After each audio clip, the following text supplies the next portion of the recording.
જે મહેનત કરે છે, ધરતીનો તાત થઈને જે જગતનો રોટલો રળે છે, એવા દેશના ખેડૂતને મારા કોટી કોટી વંદન. સૌને મારા પ્રણામ. જય શ્રી કૃષ્ણ.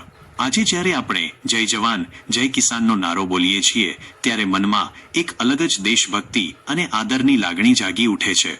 પૂર્વ વડાપ્રધાન શ્રી લાલ બહાદુર શાસ્ત્રીજીએ આપેલો આ નારો માત્ર શબ્દો નથી, પણ આપણા દેશના બે મજબૂત સ્તંભોનું સન્માન છે. મુખ્ય ભાગ: ખેતી અને ખેડૂતનું મહત્વ. જગતનો તાત જવાન સરહદ પર દેશનું રક્ષણ કરે છે, તો કિસાન ખેતરમાં પરસેવો પાડીને દેશનું પેટ ભરે છે. એટલા માટે જ ખેડૂતને જગતનો તાત, આખા વિશ્વનો પિતા, અન્નદાતા કહેવામાં આવે છે. અથાક મહેનત, ભલે કડકડતી ઠંડી હોય, દઝાડતો તડકો હોય કે ધોધમાર વરસાદ હોય, ખેડૂત ક્યારેય પોતાની ફરજ ચૂકતો નથી. કાદવ માટીમાં હાથ ખરાબ કરીને એ આપણા થાળીમાં ચોખ્ખો અન્નનો દાણો પહોંચાડે છે. દેશની આર્થિક કરોડરજ્જુ. ખેતી એ માત્ર વ્યવસાય નથી, પણ ભારતની સંસ્કૃતિ અને અર્થતંત્રની કરોડરજ્જુ છે. આજે ટેકનોલોજી અને આધુનિક પદ્ધતિઓ જેમ કે ડ્રીપ ઇરિગેશન, ઓર્ગેનિક ખેતીથી ખેતીનું સ્વરૂપ બદલાયું છે, પરંતુ ખેડૂતની મહેનતનું મૂલ્ય એ જ રહ્યું છે. ખેડૂત પ્રત્યે આપણી ફરજ. અંતમાં હું એટલું જ કહેવા માંગુ છું કે આપણે અન્નનો બગાડ અટકાવવો જોઈએ, કારણ કે રોટલીના એક એક દાણા પાછળ ખેડૂતનો પરસેવો છુપાયેલો છે. ખેડૂતોને યોગ્ય માન, સન્માન અને તેમની મહેનતનું યોગ્ય મૂલ્ય મળે, એ જ સાચા અર્થમાં જય કિસાન કહેવાશે. ઉમેરી શકો તેવો વધુ પ્રભાવશાળી અને વિગતવાર ભાગ નીચે મુજબ છે. ખેડૂતનું જીવન, ત્યાગ, તપસ્યા અને સમર્પણ.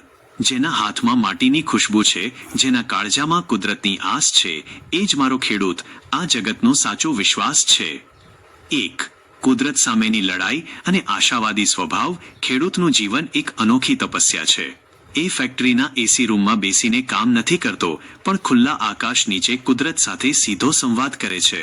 ક્યારેક અતિવૃષ્ટિ તો ક્યારેક અનાવૃષ્ટિ, દુષ્કાળ, ક્યારેક પાકમાં રોગ તો ક્યારેક માર્કેટમાં ભાવ ન મળવા.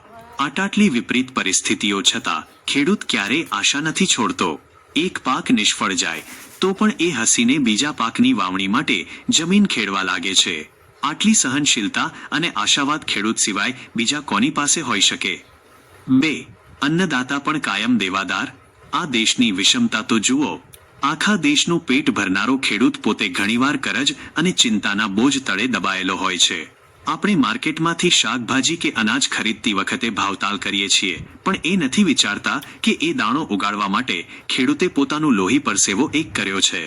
ખેડૂતને દયા કે ભીખ નથી જોઈતી, તેને તો માત્ર પોતાની મહેનતનો યોગ્ય અને ન્યાયી ભાવ જોઈએ છે.